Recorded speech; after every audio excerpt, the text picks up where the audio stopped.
الحمد لله رب العالمين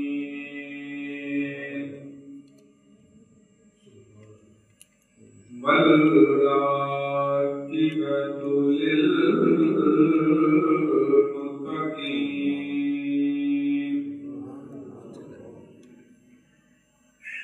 والصلاة والسلام على رسول الكريم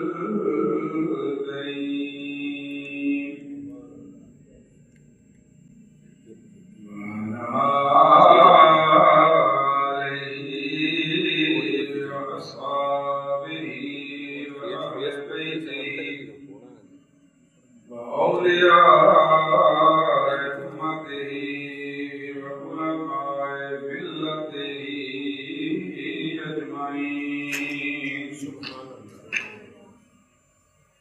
أما بعد فأعوذ بالله من الشيطان الرجيم. بسم الله الرحمن الرحيم.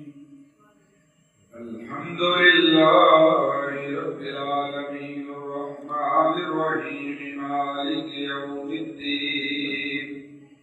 إياك نعبد وإياك نستعين. اهدنا الصراط المستقيم صراط الذين أنعمت عليهم غير المغضوب عليهم ولا الضالين.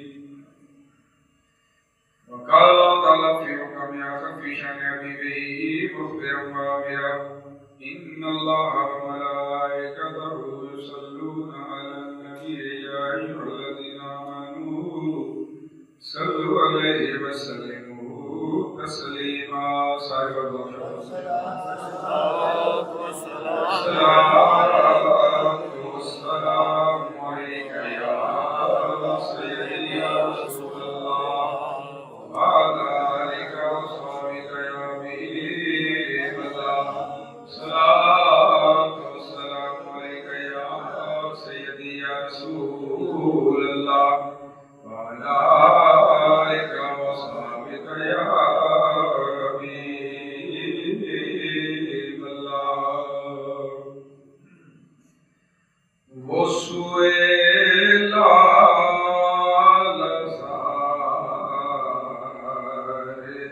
پھرتے ہیں وہ سویلا لزار پھرتے ہیں تیرے دن بہار پھرتے ہیں تیرے دن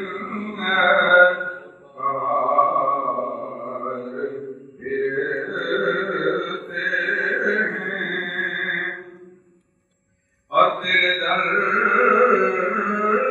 سے جو یار پھرتے ہیں تیرے در سے جو یار پھرتے ہیں در بدر یوں خار پھرتے ہیں در بدر یوں خار پھرتے ہیں وہ سویلا لزار پھرتے ہیں.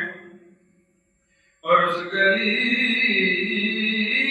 کا گدا ہوں میں جس میں اس گلی کا گدا ہوں میں جس میں مانگتے تاجدار پھرتے ہیں مانگتے تاجدار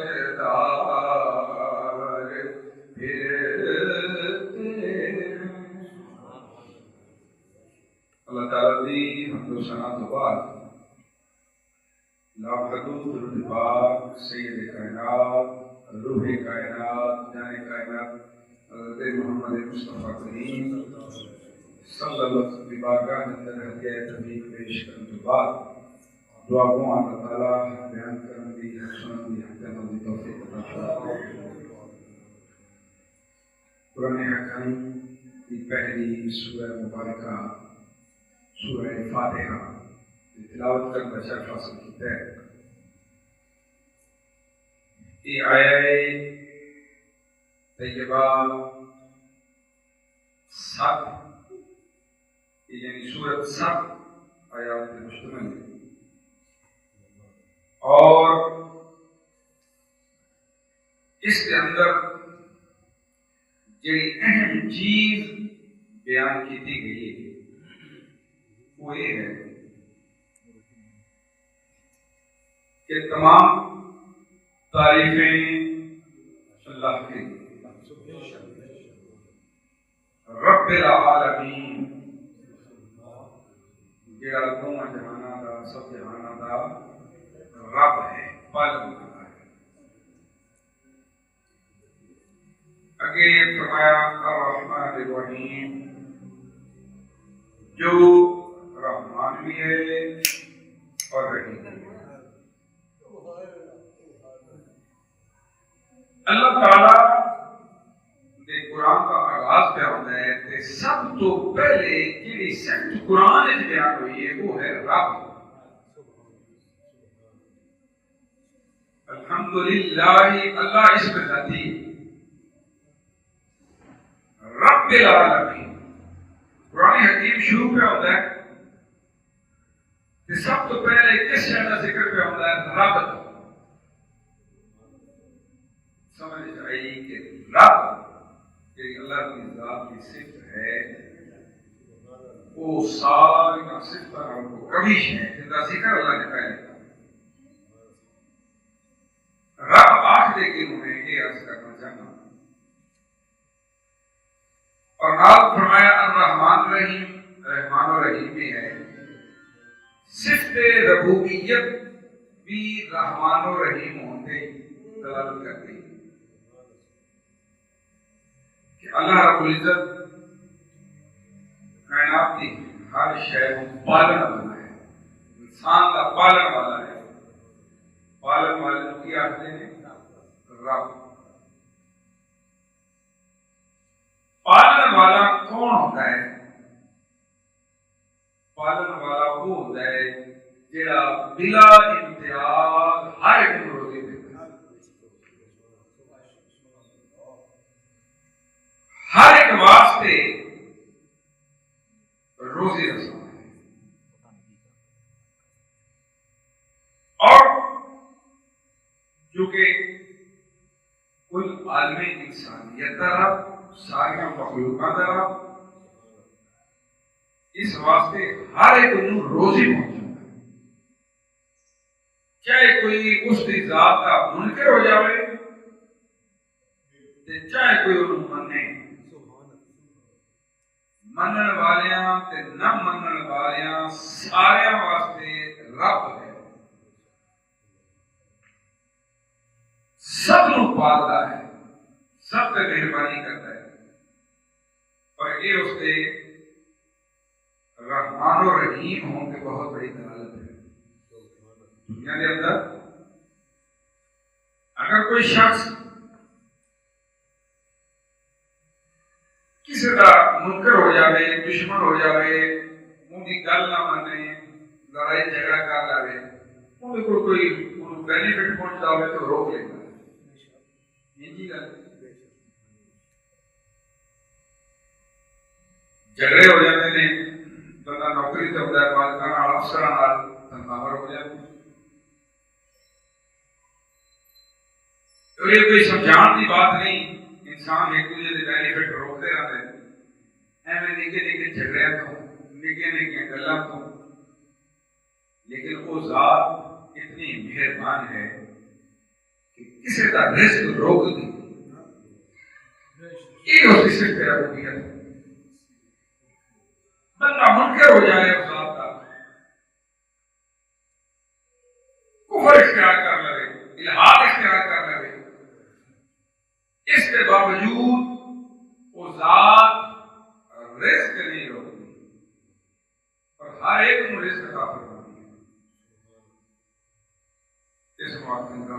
ارے اس کی کتنی مہربانی. بندہ گناہگار ہے، بندہ اگر کوئی گناہ کرتا ہے اپنے آقا کو دوڑیا پھرتا ہے، اس ذات کو دوڑیا پھرتا ہے، پھر بھی وہ ذات ان کی روزی نہیں روکتی. کتنی مہربانی ہے ذات. یہ اس کی ذاتی رحمت ہے کہ دنیا کے اندر وہ ذات روزی نہیں روکتی. بلا امتیاز وہ ذات رزق تقسیم کرتی ہے. چاہے کوئی کافر ہے، مشرک ہے، جو بھی اس کا عقیدہ ہے، جو بھی بنتا ہے، ان کا رزق روکیا نہیں جاتا. یہ رب العالمین واسط ہے. اور یہ اس ذات کی بڑی مہربانی ہے. اس ذات کی کمال شفقت ہے اور رحمان و رحیم. دنیا کے بھی رحمت اور آخرت کے اندر بھی رحمت کرنا. رمضان المبارک آئے، رحمت کا مہینہ ہے. اللہ تعالیٰ سانو سب کو دیکھنا نصیب کرے. یہ رحمت والا، برکتہ والا، عظمت والا مہینہ ہے جس ماہ مبارک کی ہر رات میں اللہ تعالیٰ بے شمار رحمت، دن میں بے شمار رحمت ہی رحمت. اور خیرات کی ہر شر و رزق بھی اس طرح دیتا ہے کہ اس کے رزق کے اندر کمی نہیں ہوتی. اس ذات کے دینے سے کمی نہیں. حضرت سلیمان علیہ السلام آپ کا دور مبارک ہے. آپ نے عرض کی تھی رب العالمین تو دونوں جہاں کا رب ہے، روزی دینا ہے، مہربان ہے. میں نے اجازت عطا فرما تیری ساری مخلوق دینا، ایک ٹائم کی دعوت میں نہیں کرنا، ایک ٹائم کی دعوت میں کر دینا. اللہ رب العزت نے فرمایا ٹھیک ہے کرو. جنات غلام سن، جنات نے دیگا پکانیاں شروع کی تھی نا، جنات نے کھانے پکانے شروع کی تھے. کھانا اور طاقتور صحرائے سمندر کا کنارہ ہے، کھلی جگہ پہ پکی جگہ تیار ہو گیا. مختلف چیزاں بن رہی ہیں. ایک مجمع جگہ ہے دریا کے کنارے صحرا اور اسے مجمع.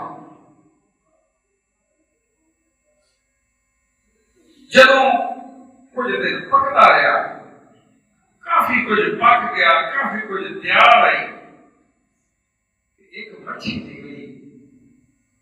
اس پوچھا جنات نو بھی کتنے کی پیا ہو. کہتے ہیں نہیں پتا. حضرت سلیمان علیہ السلام مخلوق کی دعوت کرو. وہ کہنے لگے اچھا دعوت کرو ہے.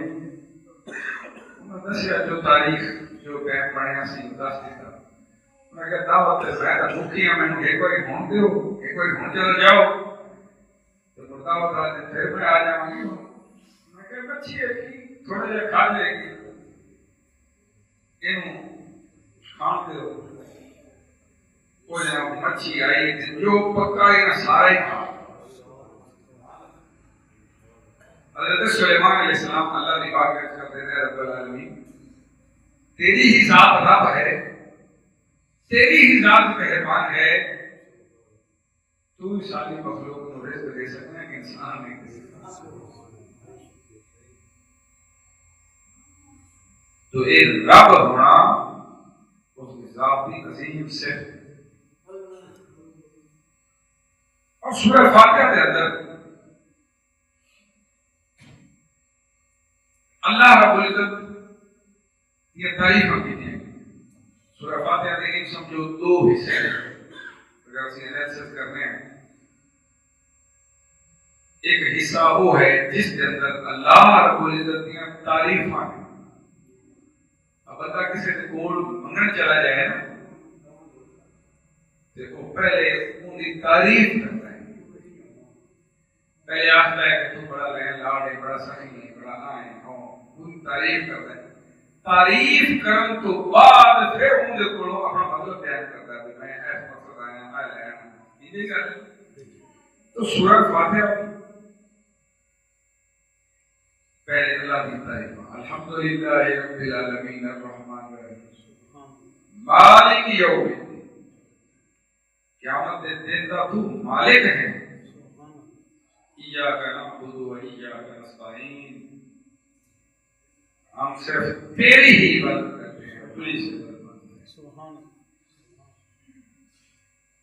اتنے تک اللہ رب العزت کی تعریفاں, اس ذات کی حمد و ثنا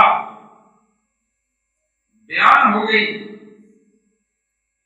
جی اللہ کی ذات کو شے منگی ہے نا, غور کی بات ہے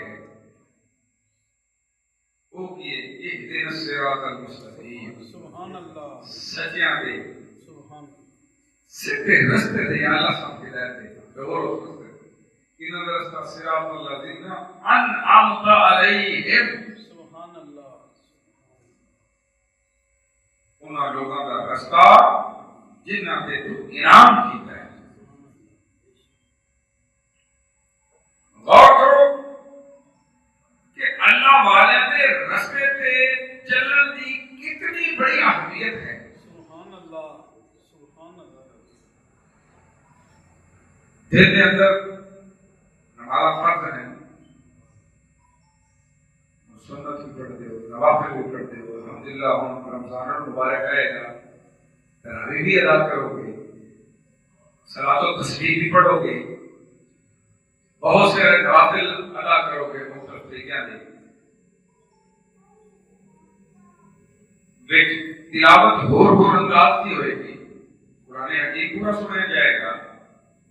بعض دفعہ حمد و تسبیحات دیاں تکراراں ہوں گیا, لیکن ایک گل سارے نوافل کے اندر مشترک, سارے فرائض کے اندر سنت کے اندر کہ کلام شریف پڑھنی, لا صلاۃ الا بفاتحۃ الکتاب, نماز نہیں ہے مگر فاتحہ کتاب ہے, سورہ فاتحہ.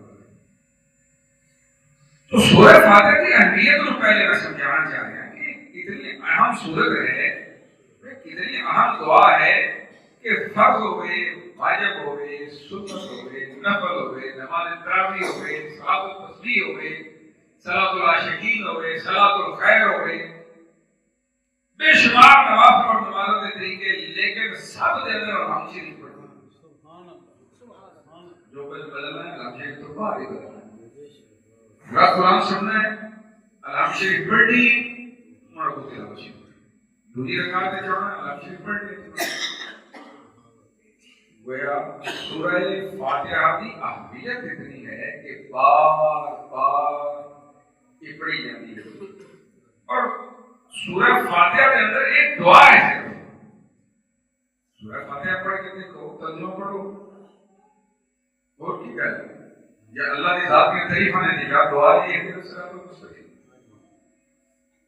صراط الذین انعمت علیہم, اپنے ولیوں کے راستے پہ چلا, اپنے محبوبہ کے راستے پہ چلا. یہ لوگ ولیوں کے منکر ہیں, یہ اس کے محبوبہ کے منکر ہیں, سوچنا چاہیے کہ ہر نماز پہ دعا کرنا ہے, راستے پہ چلاؤ, راستے پہ چلاؤ, راستے پہ چلاؤ, یا پھر دوڑ چھپ ہیں. اچھا, صراط مستقیم دی دعا ہے جیسے یہ صراط مستقیم. ہو سکتا ہے کوئی بندہ یہ آخر کہ صراط مستقیم تو مراد سیدھا رستہ ہے, او فلانے کا رستہ ہے, فلانے کا رستہ ہے, فلانے کا رستہ. اللہ رب العزت نے اس ابہام کو اس مقام پہ واضح کر دیا, صراط الذین انعمت علیہم, انہاں لوگوں کا رستہ جڑے انعام یافتہ ہیں, جنہاں تے انعام کیتا گیا انہاں دا رستہ صراط مستقیم دی کوئی اور بھی توضیح کر سکتا سی. صراط مستقیم دی توضیحات علماء کو سنن دے تو پڑھی نا گلاں. کوئی آکھے گا صراط مستقیم آیا ہے, کوئی آکھے گا صراط مستقیم آیا ہے. بلکہ دنیا کے اندر جنہیں لوگ نے جس بھی فرقے دے ہوں جس بھی مذہب دے ہوں کوئی دن پوچھو کہ نہیں سی صراط ہے کسی بندے نوں جا کے پوچھ لو وہ آگے کو نہیں سی صراط ہے. لیکن اللہ رب العزت نے بھی بھاڑ کر دیتا, واضح کر دیتا میرے محبوبہ کا رستہ, میرے انعام یافتہ لوگوں کا رستہ, اور کسی کا رستہ نہیں. جس پہ اولیاء کرام چلتے ہیں, جس پہ شہداء چلتے ہیں, جس پہ انبیاء کرام چلتے ہیں, اس رستے کو صراط مستقیم آتے ہیں. اگر صراط مستقیم کی تلاش ہوئے, صراط مستقیم تے چلنا ہوئے, پھر بنیاں دے رستے تے چلنا. سبحان اللہ. اور مقام پہ فرمایا وَاتَّبِعْ سَبِيلَ مَنْ أَنَابَ إِلَيَّ, کہ تو اتباع کر اس رستے کی, انہوں نے رستے کی اتباع کر من اناب الیہ, جڑے میری طرف رجوع کرنے والے ہیں, سبحان اللہ, یعنی میری عنابت اختیار کرنے والے نے, انہوں کی طرف رجوع کر, انہوں نے طریقے سے چل, انہوں کا اتباع کر, انہوں نے اطاعت کر. تو گام واضح ہو گئی کہ اللہ والے کا رستہ, انعام یافتہ لوگوں کا رستہ, شہداء صالحین اولیاء کرام کا رستہ ایک صراط مستقیم ہے, اور کوئی رستہ سیدھا نہیں, باقی سب ٹیڑے ہیں. صراط مستقیم کی سیدھا, اور سیدھے کا مفہوم بھی ہے کہ جڑا بالکل سیدھا اللہ کی ذات تک پہنچے. دیکھو نا ایک بنا کے جانا ہوگا, سیدھا راستہ کی ہے کہ سارے طرف کو سیدھے ٹوٹے جلدی پہنچو گے. یہ کو پوٹا راستہ ہوئے بندہ کہ پہلے ایک ٹی بی تو چلے جاؤ, تو ٹی بی تو جناب گولے کی چلے جاؤ, تو گولے کو بڑا کے پراٹ ہو جاؤ, تو بڑا کے بنا کے آ جاؤ, وہ تریا ہی ہے. ایک تو مثال دے کر سمجھانا چاہ رہا ہے کہ صراط مستقیم ہے کہ یہ سیدھا راہ ایس پاسے کو ٹوٹ جائے, اینو چلیوٹ نہ ٹوٹ جائے, تو بہتا بات ٹوٹ جائے نا, کوئی فاصلہ بتائی جائے, تو لاہور ٹوٹ جائے, آگے بڑے جو برادہ بنا کے آ جائے. لیکن صراط مستقیم کی ہے کسی طرح اللہ یہ دسنا چاہتا ہے کہ لوگوں میرے محبوب میرے اولیاء کا رستہ شارٹ کٹ اور سیدھا ہے, صراط مستقیم. اگر اس رستے کی اتباع کرو گے, انہوں نے طریقے سے عمل کرو گے, انشاءاللہ اللہ کی بارگاہ پہنچو گے. یہ اس رستے کی اتباع نہ کی تھی, سچے کھپے رستے پہ ٹور پہ, تو پھر فاصلہ لمبا ہو جائے گا, پتہ نہیں پہنچو گے کہ نہ پہنچو گے. اس واسطے بار بار اس بات کی دعا, اہدنا الصراط المستقیم. تو یہ بات ذہن نشین کر لو کہ سیدھا رستہ اس دے محبوباں دا, اس دے ولیاں دا رستہ ہے. جہاں اس رستے تے چلے گا اس کی اللہ تک رسائی ہوئے گی. جہاں اس رستے تے نہیں چلے گا بس وہ در بدر گمراہ ہو جائے گا. اور اولیاء کرام کا رستہ کیڑا ہے, کیڑا نبی کریم کا رستہ ہے, حضور علیہ السلام کا رستہ ہے. باقی سارے رستے بند کر دیتے گئے, اللہ تک پہنچنے کے سارے طریقے, ساری شریعتاں, دین منسوخ کر دیتے گئے، صرف نبی آخر زمان حضرت محمد مصطفیٰ کریم صلی اللہ علیہ وسلم اس رستے کی اتباع کر کے اللہ کی بارگاہ پہنچ جاؤ۔ تو اس واسطے دوستو اس زمانے کے اندر یہ قحط و رجال کا دور ہے، اس بات پہ غور کرنا چاہیے کہ شریعت کا رستہ ہو اور اس رستے کے چل کے اللہ کی بارگاہ پہنچے۔ اللہ والے کی پہچان کے متعلق حضور نے بڑی سونی گل کر دی۔ حضور علیہ السلام نے ارشاد فرمایا کہ اللہ والا کون ہے؟ پوچھا کہ اللہ والا کون ہے؟ وہ انعام یافتہ لوگ کون ہیں؟ ان کی پتہ لگے بھائی اللہ جو ہوتا ہے انعام یافتہ لوگوں نے رستے پہ چلو، وہ انعام یافتہ لفظ کے پتہ لگے گا تو اس رستے سے چلو گے نا، نہیں تھی چل سکتے۔ یہ تو بار بار دعا پہ مٹتے ہوتے تھوڑا ہمیشہ یاد رکھنا چاہیے، دعا دعا کی ضرورت ہے،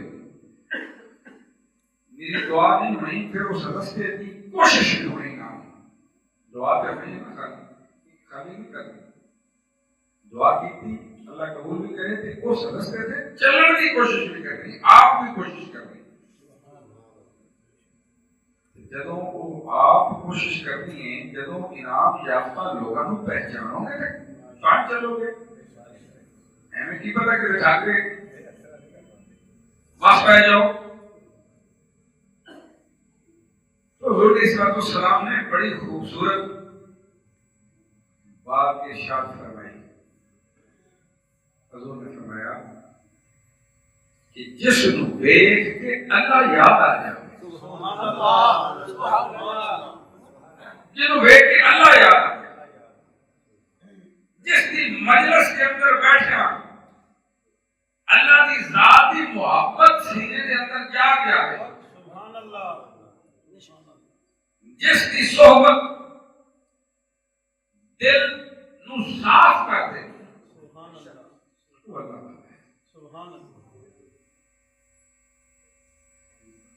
جس شہر کا کوئی چاہنے والا ہوتا ہے ان کو بیٹھے ہیں وہ گلا ہوتے ہیں۔ تو اللہ والے قوم نے جنہ دی بارگاہ کے اندر حاضری دیتیاں، جنہ کو بیٹھیاں زنگ دل دے اتر جان اور اللہ دی یاد آ جائے، اللہ کا ذکر زبان پہ آ جائے، دل کے اندر اس ذات کی محبت آ جائے، وہ اللہ والے حضور علیہ السلام نے پہچان کر دی۔ اذا رعو حدیث الفاظ میں اذا رعو ذکر اللہ، جب تم ان کو دیکھو تو اللہ کا ذکر جاری ہو جائے۔ اذا رعو ذکر اللہ، جنہوں نے دیکھو تھے اللہ کا ذکر جاری۔ اس واسطے دعا کرو کہ اللہ تعالیٰ سان ایسے اولیاء کرام کی صحبت عطا فرمائے اور سان اس صراط مستقیم تک رسائی عطا فرمائے جے ان کے انعام یافتہ لوگوں کا رستہ ہے۔ وما علینا الا البلاغ المبین۔